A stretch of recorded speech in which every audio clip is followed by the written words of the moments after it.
Halo, selamat pagi. Ketemu lagi dengan gua Andre Caprina. Ini gua udah sampai di GBK. Jadi gua rencananya mau lari menggunakan Hypersonic. Sesuai dengan janji gua minggu lalu, gua akan mereview tentang sepatu Ortus 8 Hypersonic 1.2. Dimana sebelumnya dia sudah mengeluarkan pertama Hypersonic 1. Nanti gua akan bedakan perbedaan antara Hypersonic yang pertama dengan Hypersonic yang terbaru, yaitu Hypersonic 1.2. Pengen tahu kejelasannya? Yuk ikutin terus kegiatan gue. Let's go! Belum masuk ke sesi lari, gue akan jelasin dulu. Di sini gue membawa dua produk. Ini yang pertama si Hypersonic seri pertama, keluaran pertama. Tuh, kalian bisa lihat ya. Ini sudah gue pakai cukup lama, kurang lebih sekitar 4-5 bulan, dan ini kondisinya masih oke banget. Tuh bisa dilihat. Dan ini yang gue pakai, ini Hypersonic yang 1.2 atau keluaran yang kedua. Oke.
Jadi kita udah selesai lari. Hari ini cuma dapat 5 kilo.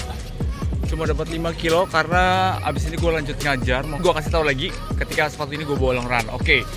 So far review gue hari ini tadi gue bawa lari pace 5. Sepatu ini cukup nyaman dibandingkan dengan seri terdahulunya, agak lebih bouncy. Terus kemudian landingnya juga lebih enak. Karbonnya juga lebih soft, jadi so far oke. Buat lari kenceng, gue merasa nyaman. Terus nanti ada beberapa hal yang mesti gue kupas lagi. Jadi teman-teman jangan kemana, tetap tonton terus. Gue akan kasih tahu kelemahan dan strength point dari sepatu ini. Oke, let's go.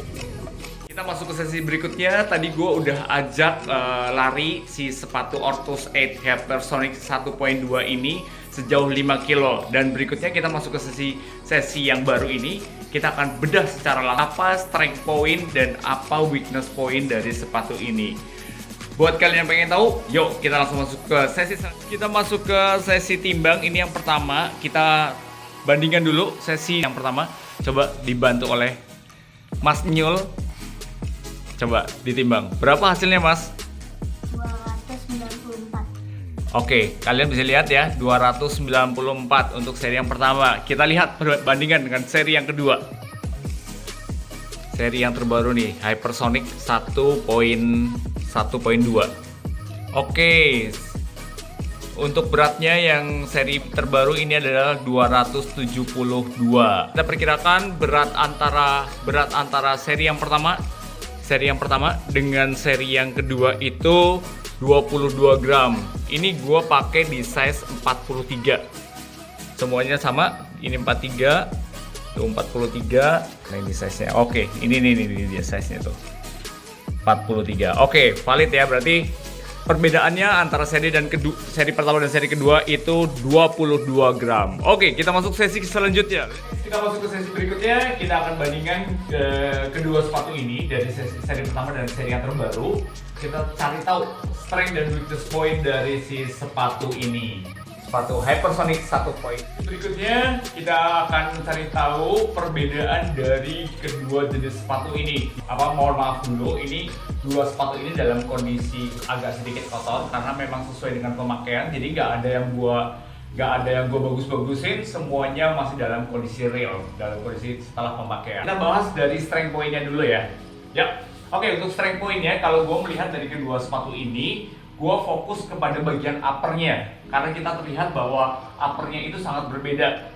Dimana seri yang terdahulu itu bagian uppernya itu masih terlalu tebal dan terlalu ketat, dan ini menurut gue membuat kaki kita menjadi tidak kurang leluasa ketika kita bergerak atau ketika kita beraktivitas. Nah, kalau kita bandingkan dengan seri yang baru, yang uppernya itu terlihat lebih light, dan ketika gue pakai, gue merasakan sisi kenyamanan. Jadi waktu baru pertama gue pakai, gue langsung merasakan nyamannya. Kaki gue tidak terlalu ketat dan tidak terlalu mencengkram seperti layaknya menggunakan sepatu racing shoes. Oke. Next, yang poin kedua berikutnya adalah ke bagian coral paddingnya, atau coral padding itu bagian belakang. Kalau kita lihat di seri yang pertama atau seri terdahulu, coral paddingnya itu terlihat cukup tebal. Nih teman-teman bisa lihat, ya ini di sini bagian ini terlalu tebal, dan ini membuat kaki kita jadi agak sedikit pengap karena bagian atas ankle ini kita di cover oleh bagian yang namanya coral padding. Nah ini tebal, dimana seri yang pertama tuh terlihat ya jauh berbeda ya. Ini sangat tipis dan bentuknya juga aerodinamis, jadi terlihat lebih nyaman baik dari sisi atas maupun dari sisi belakang ataupun dari sisi samping ya. Oke, ini terlihat lebih tipis dan pemakaiannya juga tentunya sudah pasti lebih nyaman. Oke, next, yang ketiga yang perlu gue notice lagi itu adalah yang paling gue suka. Ini ada perbaikan di bagian tang atau bagian lidah kaki. Nah, ini teman-teman juga bisa lihat bagian lidah kakinya yang dahulu ini flat ya, lurus, dan bentuknya itu masih terlalu tebal nih, Jadi si kaki kita juga sama, si punggung kaki kita berasa kayak lagi dibekap gitu, karena bagian ini agak sedikit tebal. Sedangkan seri yang sekarang, seri yang terbaru itu lidahnya itu lebih light gitu. Ini kayak kalep, dan kemudian yang saya suka lagi itu ada bagian cekung. Nah, bagian cekung ini gunanya adalah untuk memberi pergerakan di atas punggung kaki kita. Jadi ini buat teman-teman yang mungkin mau lihat, ini di bagian punggung kaki kita, dia akan memberikan space di area sini, dan ini membuat kinerja kaki kita menjadi lebih leluasa. Oke. Next, poin yang keempat, kita sudah cukup untuk bahas bagian atas. Kemudian saya pindah ke bagian bawah atau bagian midsole. Oke, kalau kita lihat dari bagian midsole, sebenarnya ini tidak ada perubahan yang terlalu signifikan, di mana Ortus Ed masih menggunakan teknologi yang sama, yaitu adalah stratus foam.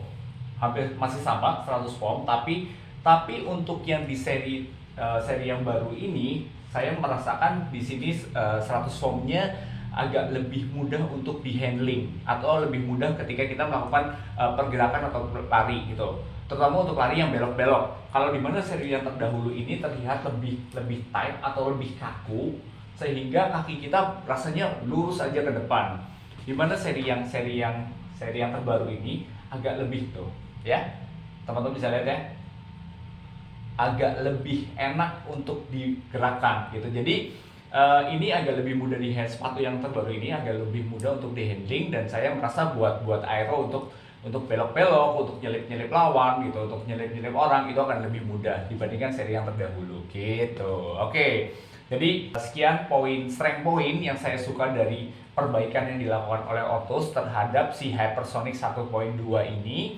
Saya merasa bahwa ini adalah perbaikan yang sangat sempurna, dan ini adalah beberapa poin yang sangat bagus. Tadi saya sudah sebutkan beberapa poin itu, dan itu membuat saya langsung jatuh cinta nih sama sepatu ini. Dan berikutnya kita masuk ke bagian weakness point, dengan kondisi tali sepatu yang cukup panjang. Yang memakai sepatu ini saya membutuhkan effort untuk melakukan tali sepatu, terus kemudian menyelipkan ke bagian bawahnya. Gitu. Teman-teman yang pengen coba sepatu Ortus Hypersonic 1.2 ini, kalian bisa dapatkan di official store-nya si Ortus 8. Kalian bisa download aplikasinya di App Store dan kalian bisa melakukan pembelian secara online. Teman-teman yang pengen tahu harganya, sepatu ini nggak terlalu mahal, harganya cuma 999.